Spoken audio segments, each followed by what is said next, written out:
Yep, you know what that means. Chevelle time.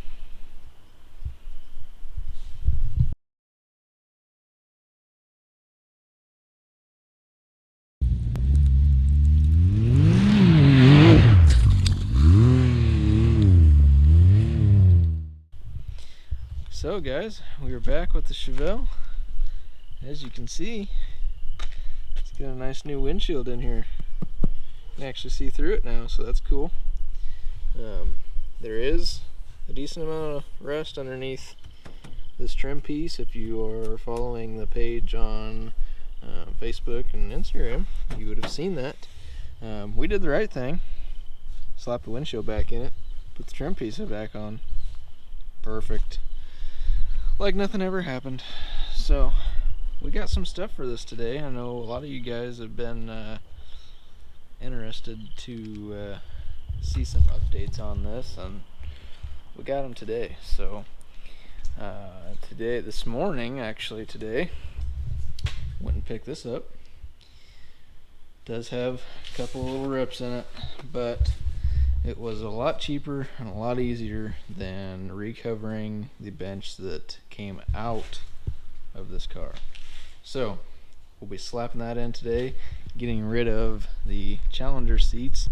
They will end up being put on some type of frame, I guess I would say, and we'll just use them for shop seats. So that'll be cool. Also, as you probably just seen,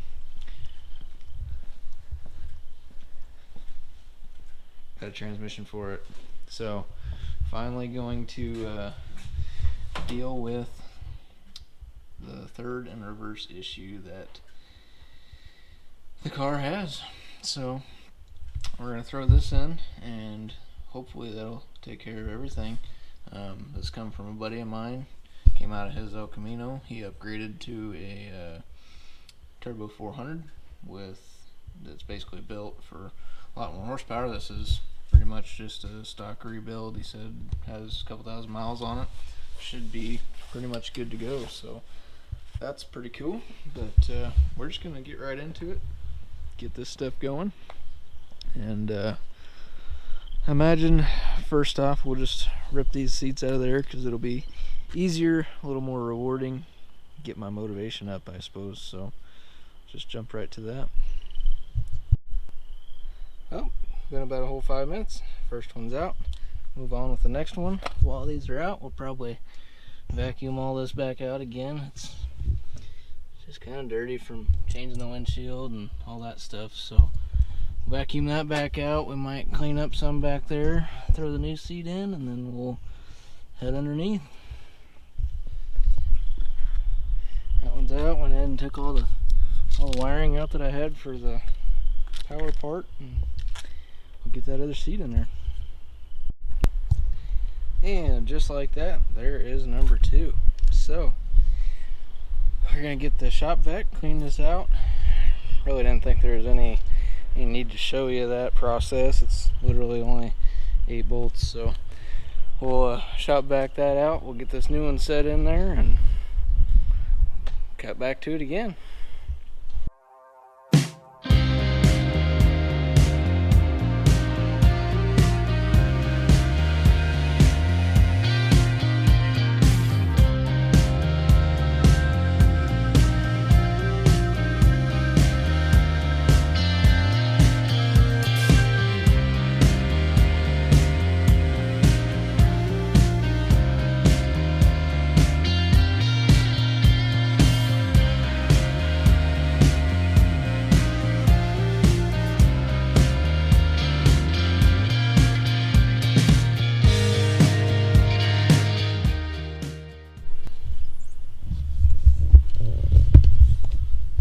And there you have it.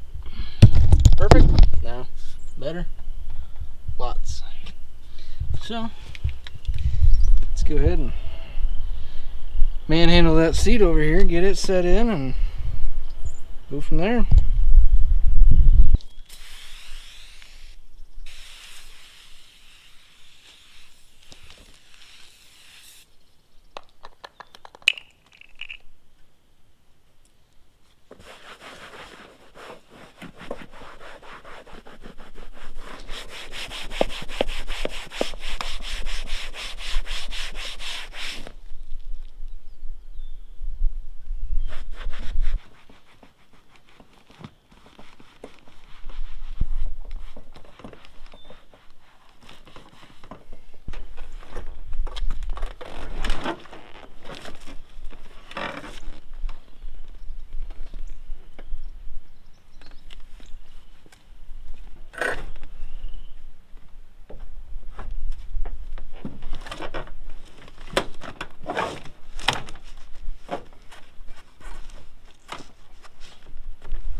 always have a friend help you.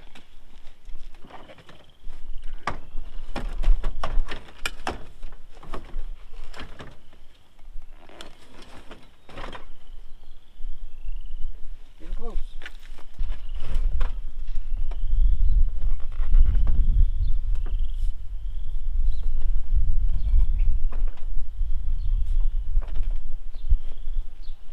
Down.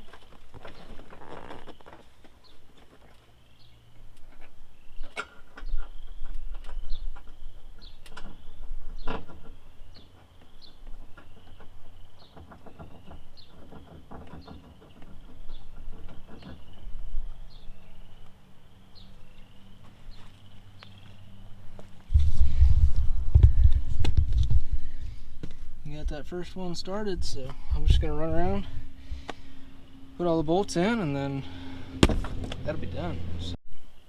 Alright, so one item on the agenda is down. Much better seating position. I know you can't really see because the sun, but see through the windshield. This is getting to driver status pretty quick, so really happy with this. Not to say that if you don't have some of them laying around and you got a Chevelle that they aren't a good option, because they are. Literally both holes on the outside, if you have a bench seat like this, line up pretty much perfect, and they're power and they're lighter, so if you're taking your seats in and out all the time, I mean, that's the way to go. But otherwise, this is just more what I want the car to be. I mean, it's period correct. It fits the car. Those are great. Don't get me wrong. They were good temporary seats for what they needed to do. They just weren't a permanent seat solution. So this will be great for now.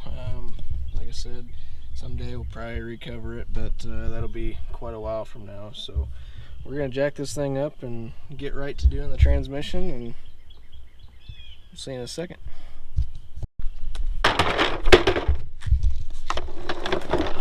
Alright, car's in there, and check stands are checked. We're good there. Got a little pressure on it up there, just for good measure. The trans has been leaking pretty bad for quite some time. It's pretty much just full grime everywhere. Not good. So that's part of it. The rest of it, you know, just nasty stuff. Yeah, they're pretty gross. So basically what we're gonna do is I'm gonna pop these exhaust tubes off. Just got a V-band up there, so super easy. I'll pop them off, probably pop the drive shaft out, and get to it. We'll pull the inspection cover, and we'll pull the cross member here, get that all ready to go, and then we will take out all our bolts and drop it. We'll take our linkage off. We'll take speedometer cable, which is very gross. Not sure if something's wrong inside or if the cable's bad. I'm assuming the cable goes up to 30 on the speedometer and stops. So we'll throw it on the new trans, or new used trans, and we'll see what happens, but I'm pretty sure that cable's probably junk. Other than that, yeah, these lines are probably leaking too, so that's probably not helping things. But again, we'll throw them on, and if they leak, then we'll get new ones for that. But yeah, that's the plan right now, and we're just gonna get to it. We're running out of daylight here, so here we go.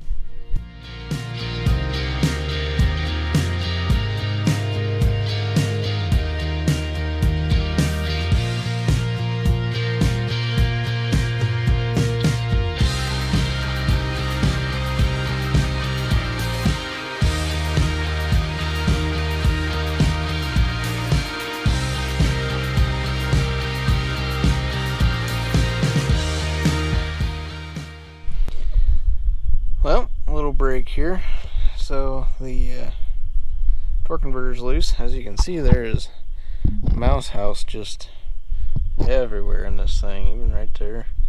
You can see that. Not good. I mean, it's just, I'm sure it was probably a really rude awakening for him when this thing fired up after 22 years, but yeah, they're gone. So that's all there. Just wanted to kind of show you that. But covers off, torque converter bolts, Jesus, they're out. Bell housing bolts and cross member, and that is it. I got one vacuum line, but that I can take off down here because it's actually a hard line, so I'll just pop that off and keep that up down here. But just about there. So I'm gonna work on getting some different tools down here. Pop these off, pop them off down there, get the bell housing loose, and we should be just about ready to pull this thing. Oh, yep, we got tranny cooler lines there, but that ain't no big thing, so we'll keep chugging along here.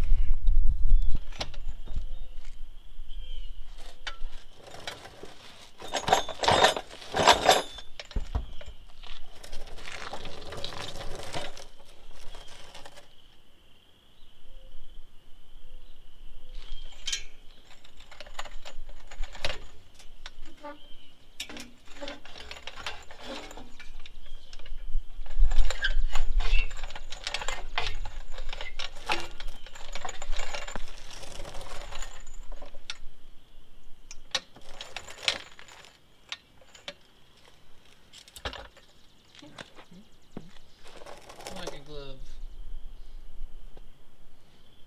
after trying to put it on for 15 minutes.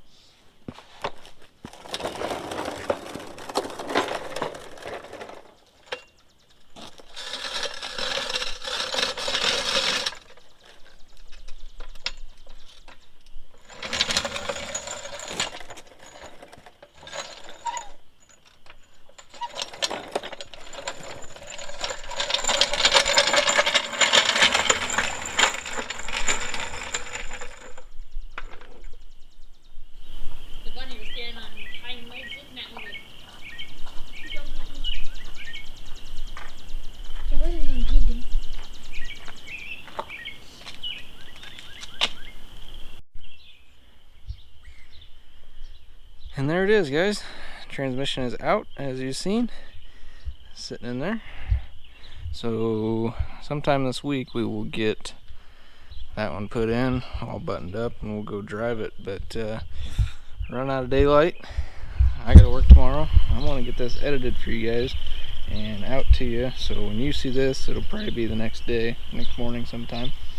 So I'm gonna try and get that done tonight, and yeah, we'll hopefully have another episode coming out, getting this buttoned up later this week sometime, and we'll drive it and see how it does. So thanks for sticking around, guys. I appreciate it. If you would subscribe, like, share, all that good stuff that you always do, I appreciate it. And I know it's been a while. Last note of updates: we are going to Cletus and Cars Indy on the 1st of May. So drop it down in the comments. Do you want to see the Chevelle go, or do you want to see the C10 go? They're both pretty much ready. The C10's a little more ready than the Chevelle is right now, obviously, but if that trans is all good, then we should be pretty much on the road with it too. So let us know what you want to see, and we'll do what we can. So appreciate you guys. Thanks for watching.